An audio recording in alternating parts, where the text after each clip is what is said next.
하나님의 크신 사랑이 여러분과 함께 하심을 믿습니다.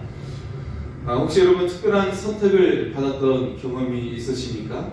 네. 내가 돈을 버는 직장의 선택을 받거나, 그리고 또 공부하는 학교의 선택을 받기도 하고, 또 살고 싶은 지역이나 집이 있을 거예요. 네. 그래서 내가 그곳에 살게 되었다는, 그래서 그곳의 주민이 되었다라는 그런 선택받음이 또 있을 수가 있고요. 그리고 또 좀 더 우리가 의미 있는 것을 생각해 보면, 내 부모의 자녀가 된 것, 이것은 하나님의 선택이죠. 네. 지금의 자녀가 또 내 자녀가 되는 것, 이거는 하나님의 선택입니다. 물론 여러분이 이것에 대해서 어떤 만족이나 그런 느낌이 있을 수 있지만, 결국에는 하나님의 선택인 것을 볼 수가 있어요. 하나님의 뜻하심임을 볼 수가 있는 것이죠. 그리고 또 우리가 자세히 생각해 볼 때, 내가 내 부모의 자녀가 된 것 참 감사하다. 그리고 또 내 자녀가 지금 나의 자녀가 된 것 참 감사하다. 그런 고백을 우리가 할 수 있기를 소원합니다. 그리고 우리가 지금 살고 있는 나라가 어디인가? 대한민국에 살고 있는 것이 참 감사하다. 대한민국이 지리적으로 상당히 어려운 가운데 놓여져 있지만, 그래도 지금은 평화의 시기를 살고 있기 때문에, 우리가 지금 현재 촛불을 대고 전쟁을 하고 있지는 않지 않습니까? 중동의 지역들은 굉장히 어려움 속에 살고 있고, 아프리카 지역도 굉장히 많은 분쟁의 위협 가운데 있지 않습니까? 그렇죠? 그리고 어떤 남미의 나라 같은 경우에는 어떤 치안적인 문제가 굉장히 크고, 그런 것들을 볼 수가 있는데요. 그래서 좀 더 그런 것에 비하면 대한민국에 살고 있는 것이 감사하다, 그런 생각을 해봅니다. 또 무엇보다도 우리는 하나님의 자녀로 선택된 것을 우리가 너무나도 감격스럽고 큰 감사인 줄 믿습니다. 이처럼 우리는 특별한 선택을 받으면서 살아가게 됩니다. 내가 어떤 곳에 지원해서 그곳에 들어가게 되든, 혹은 관계 속에서 내가 누구의 자녀가 되고, 또 내 자녀는 또 나에게 있어 자녀가 된 것이랄지, 또 내가 살고 있는 곳이랄지, 그런 의미 속에서 우리는 선택을 받게 되는데, 우리는 그 무엇보다도 하나님의 자녀로 선택된 것을 그 무엇보다도 감사하고 감격스럽게 여기며 살아갈 수 있기를 소원합니다.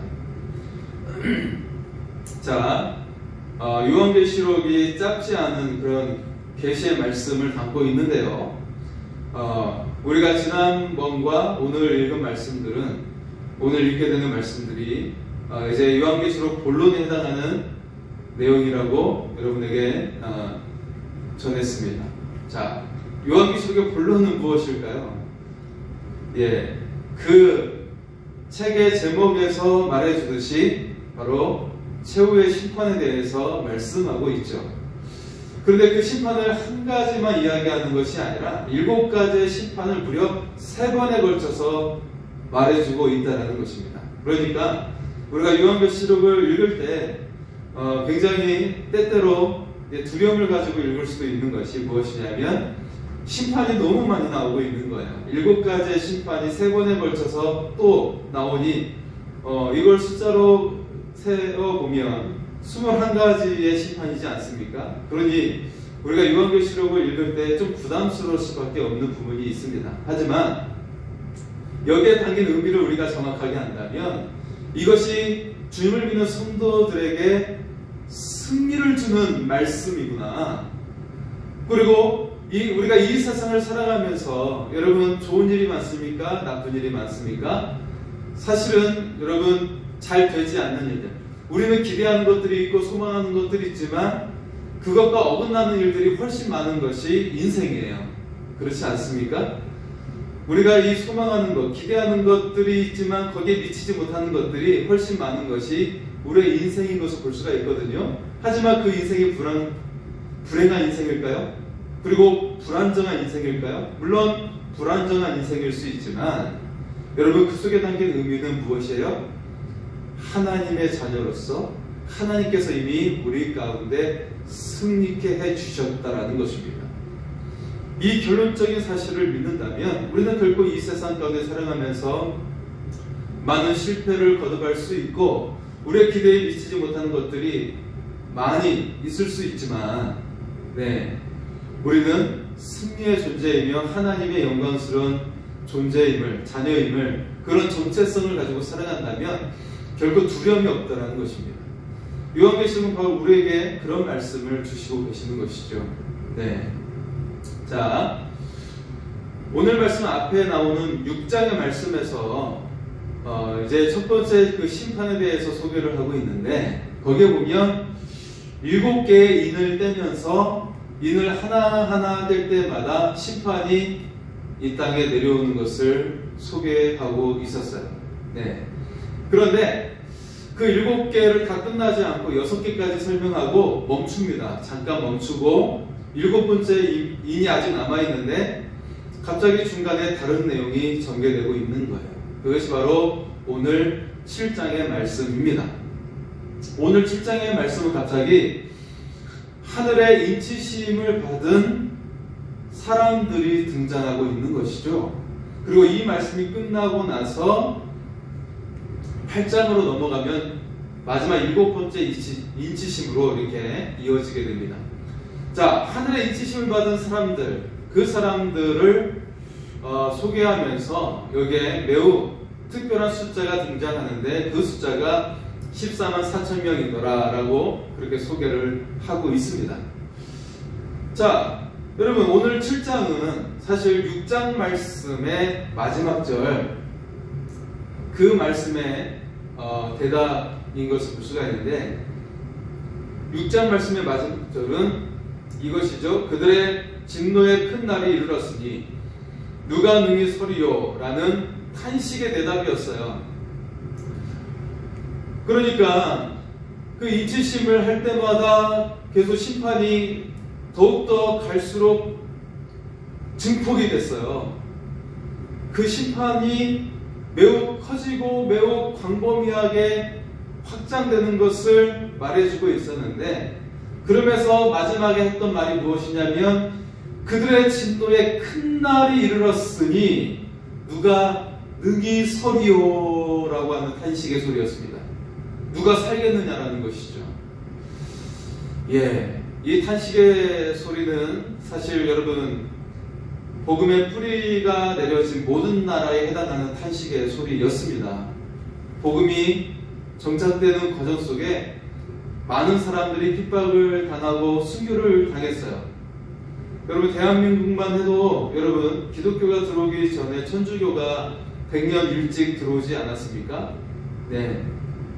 그러면서 하나님을 믿는 천주교도인들이 많은 사람들이 절두산에서 목이 잘리고 순교를 당하고 그런 박해를 당했죠.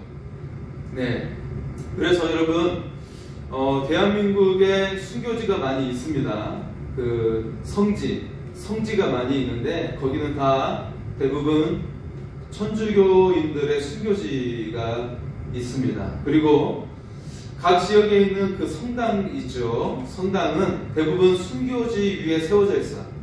순교지 위에 세워져 있기 때문에 그곳에서의 우리가 느껴지는 감정은 굉장히 압도된다라는 것이죠. 왜냐하면 그들의 순교 위에 세워진 교회이기 때문에, 성당이기 때문에 굉장히 그 속에 담겨진 의미와 그 느낌은 압도적이다라는 것입니다. 느낌이 달라요.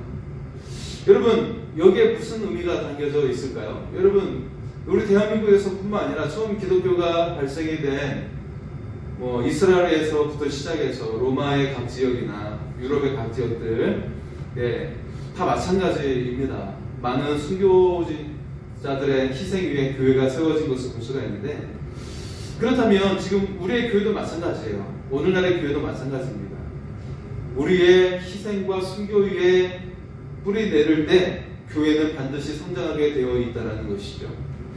그래서 우리가 내 자신을 미랄이 되어 심겨진다라는 그런 각오로 우리는 하나님을 믿어야 됩니다. 네, 그것이 진정한 믿음이 되는 것이고, 그 속에서 우리는 열매를 맺으며 살아갈 수가 있는 것입니다. 자, 어쨌든 오늘 이 말씀, 그들의 진노의 큰 날이 이르렀으니 누가 능히 서리요라는 탄식의 대답이 들려오는데, 여기서 여섯 번째 이를 때는 그 심판이 세상의 절정에 이르는 그런 심판을 묘사하는데 매우 무시무시한 내용을 담고 있기 때문이었어요. 큰 지진이 일어나고 하늘의 별들이 마치 무화과나무가 거센 바람에 흔들려서 설익은 열매가 떨어지듯이 떨어져 버린 것이죠. 예. 그리고 하늘은 두루마리가 말리듯이 사라지고 말았다는 것입니다. 여러분, 이 표현은 지금 이스라엘인들에게는 굉장히 확 와닿는 표현입니다. 여러분, 그 과실이 아름답게 맺어 있는데 추석을 앞둔 시점에 초가을, 여름이 거의 끝났는데 그 초가을 무렵에 태풍이 오면 그 피해는 막대합니다. 그래서 한 해의 그 농사들이 다 망쳐버리고, 사과나무에 사과가 다 떨어져 버리고 썩어버리고, 배나무에 배가 땅에 떨어져 버려서 뭉그러지고 썩어버리고, 이것을 바라보는 농부의 마음은 무너지는 것이죠. 하나의 농사에 다 지었다, 그런 마음인 것이죠. 여러분, 돼지나 닭 같은 경우에는 다시 이제 번식하는데 회복력이 좀 빠른 편입니다. 사실은 번식이 빠르거든요. 그런데 농사라고 하는 것은 한 해 망쳐버리면 끝나는 거예요. 그죠? 닭은 2달 만에 다시 회복할 수가 있어요. 닭은 한번 병균이 와서, AI랄지 그런 병균이 와서 감염이 돼서 다 이렇게 폐기 처분했을 경우에 2달 만에 회복할 수가 있습니다. 그만큼 성장이 빠르기 때문에 그렇습니다. 어쨌든 농사라고 하는 것이 굉장히 모든 것을 끝나버리게 하는 그런 모습인데, 마치 세상을 향한 심판에 대해서 무화과나무의 열매가 땅에 떨어져 망쳐버리는 그런 표현을 쓰고 있고, 하늘이 두루마리가 말리듯이 사라지고 있다는 것을 말씀하고 있습니다. 이런 무시무시한 심판 속에서 그 누구도 살아남을 수 없다라고 요한계시록이 말씀하고 있는데요. 이처럼 심판의 두려움이 최고조에 달할 때 새로운 장면으로 바뀐 것입니다. 바로 오늘 말씀 7장 1절의 말씀이죠. 1절의 말씀입니다. 이후에 내가 내 천사가 땅 내 모퉁이에 선 것을 보니 땅의 사방의 바람을 붙잡아 바람으로 하여금 땅이나 바다이나 같은 나무에 불지 못하게 하더라. 네. 자, 천사 넷이 땅의 네 모퉁이에 서서 땅의 네 바람을 붙잡아서 땅, 바다, 나무에 바람이 불지 못하게 막고 있다라는 거예요. 예. 자, 이 바람이라고 하는 것은 심판을 상징하는 것이고, 천사들 붙잡고 있는 네 모퉁이는 세상 전체를 상징하고 있는 것입니다. 그래서 이 천사들에 의해서 이 세상에 대한 심판을 잠깐 멈추고 있는 거예요. 그 거센 바람, 그 심판을 가로막고 있는 것이죠. 잠깐 멈추게 한 것입니다. 그리고 어떻게 됩니까? 그리고 다른 천사가 하나님의 인을 가지고 땅과 바다를 해하는 권세를 받은 네 천사에게 이렇게 말을 했다는 것이죠. 3절과 4절입니다. 이르되 우리가 우리 하나님의 종들의 이마에 인치기까지 땅이나 바다나 나무들을 해하지 말라 하더라. 내가 인침을 받은 자의 수를 들으니 이스라엘 자손의 각 지파 중에서 인침을 받은 자들이 14만 4천이니. 여러분, 심판의 권세는 하나님께 있습니다. 정확하게 말하면 그 권세를 부여해 주신 예수 그리스도께 있는 거예요. 예수님은 다시 오실 때는 심판의 주로 오십니다. 믿는 자에게 물론 최후의 승리의 주님으로 오시는 것이죠. 자, 그 하나님께서 심판에서도 해를 당하지 않을 당신의 사람들에게 도장을 찍어주시래요. 도장. 네. 도장을 딱 찍어주면서 너는 심판받지 않아 라고 해주신다는 거예요. 그 의인을 받았다라는 의미는 무엇입니까? 그들은 하나님의 소유가 되었다는 것이고, 그래서 하나님의 보호하심 가운데 거했다라는 것이고, 그래서 하나님의 특권이 부여받았다라는 의미입니다. 하나님의 인치심을 받은 자의 그 의미가 바로 이와 같은 것입니다. 하나님의 소유가 되었고, 하나님의 보호하심 가운데 있고, 하나님의 특권 가운데 있다는 것이죠.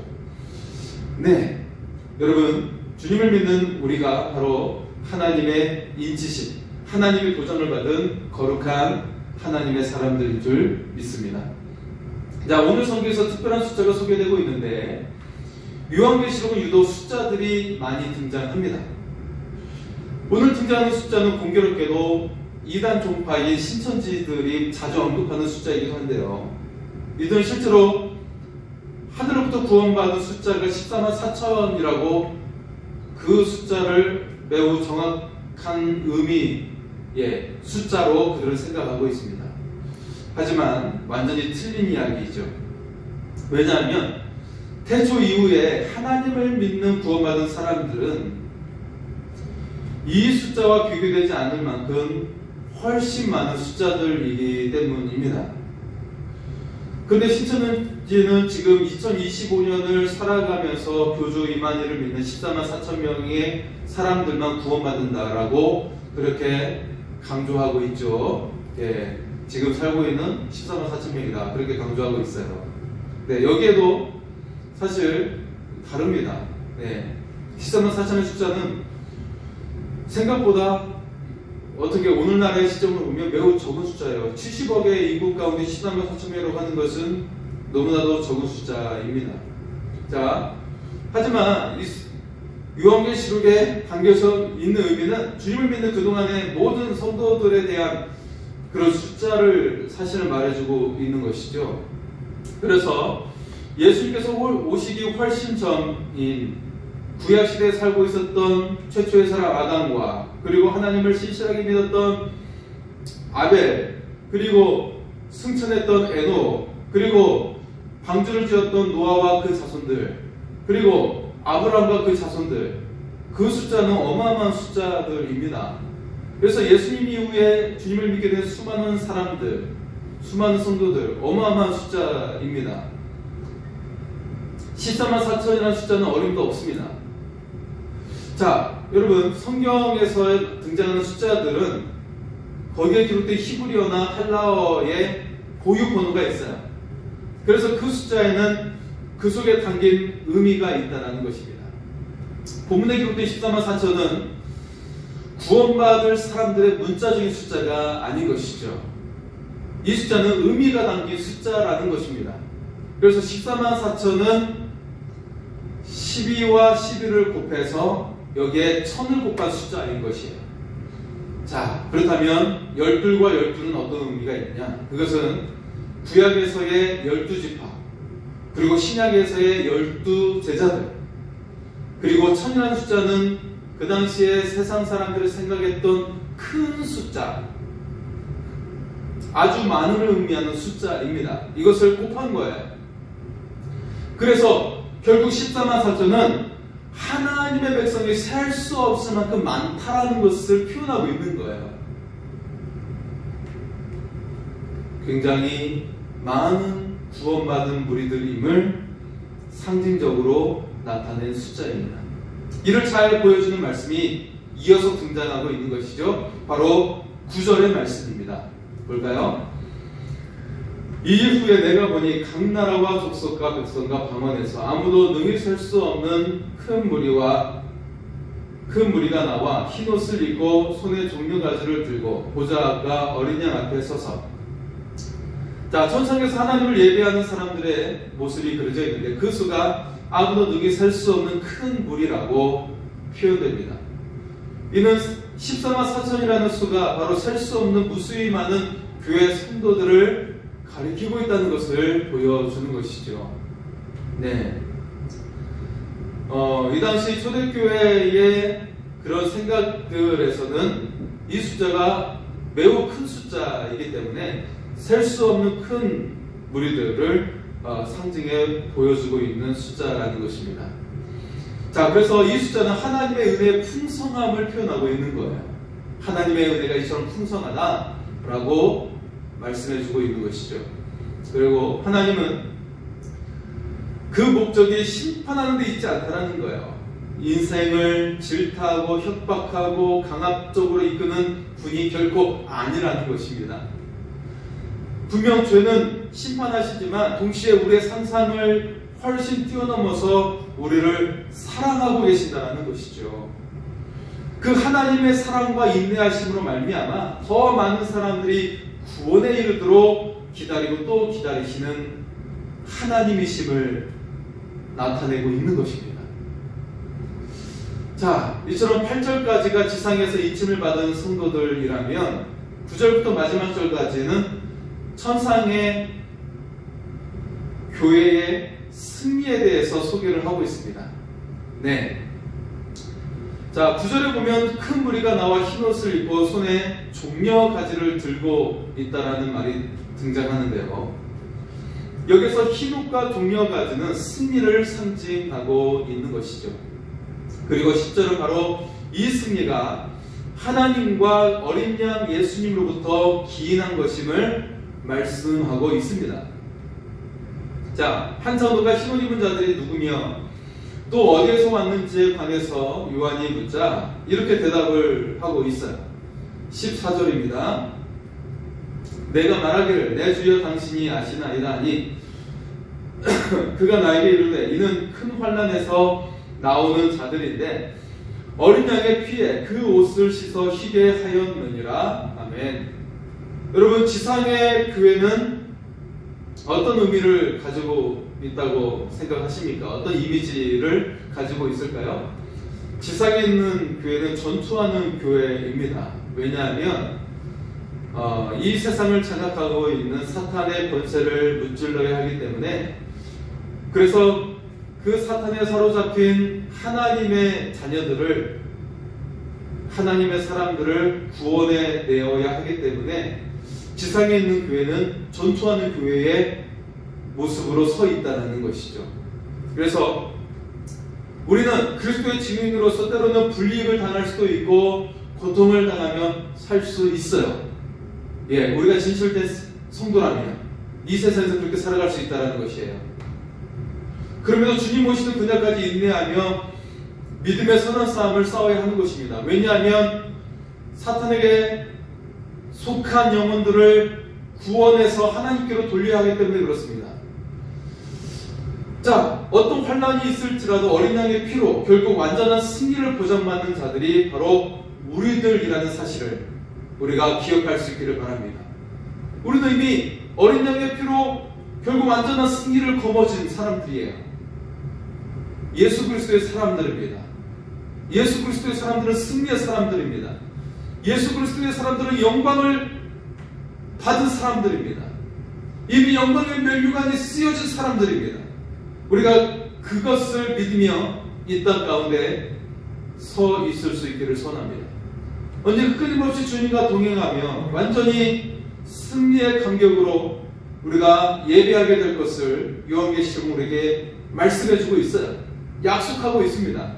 더 이상 세상의 목마름과 주림과 그리고 이런 고통을 다시 겪지 않을 것이고 그 무엇으로도 결코 상하지 않을 그날이 우리에게 반드시 주어진다는 사실입니다.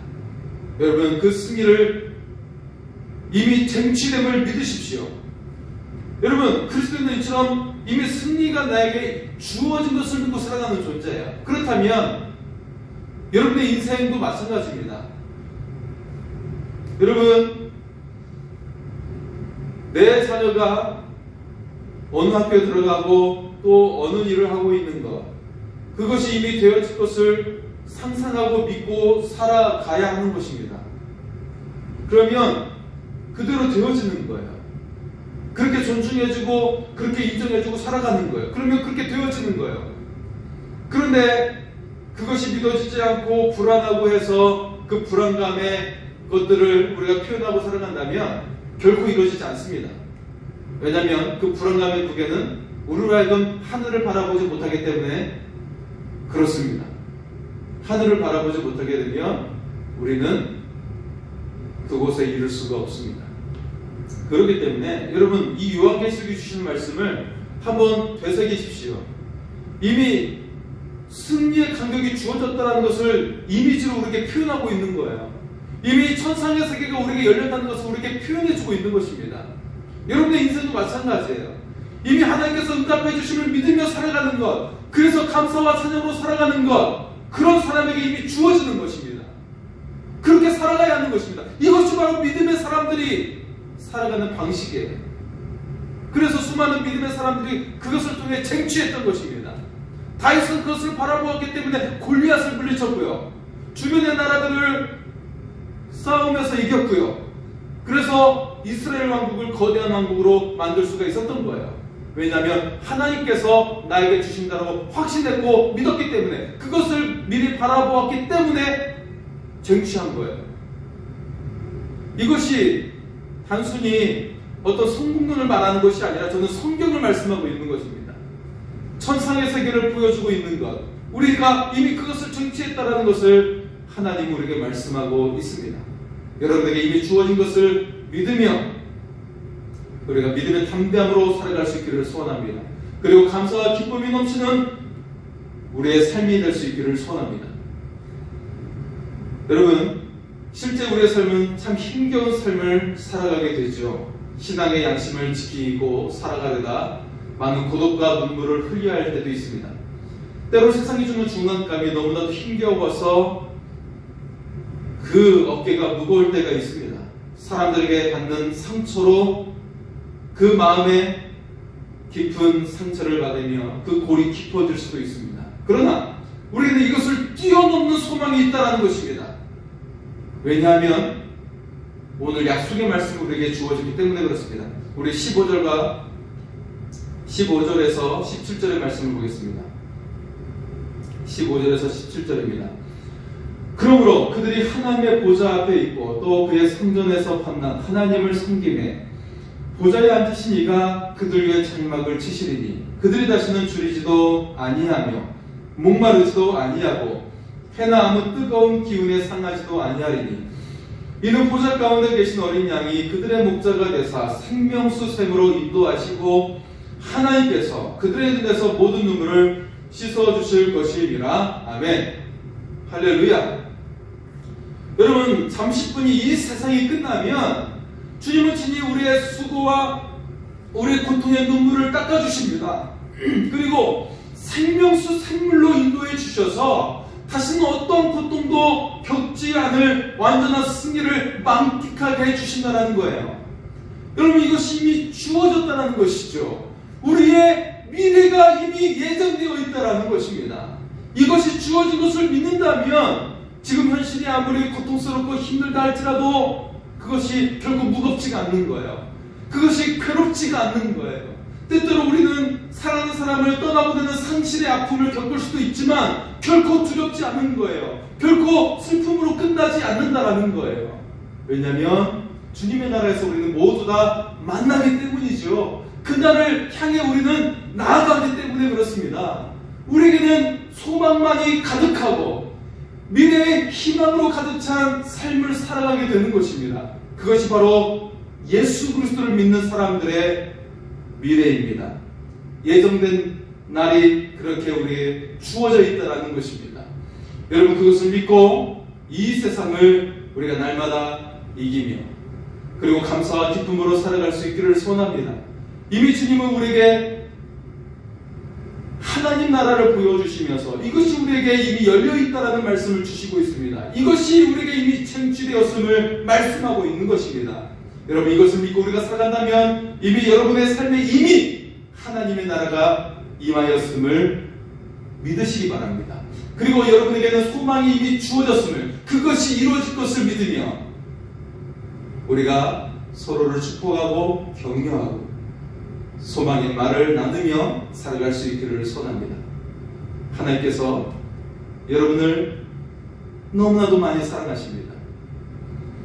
온 우주를 담을 만큼 크신 하나님께서 그 우주의 마음으로 여러분을 사랑하십니다. 그 사랑을 가지고 우리가 감사와 기쁨으로 승리하며 살아갈 수 있기를 소원합니다. 우리 하나님은 너를 지키시는 자 찬양하고 기도하시겠습니다.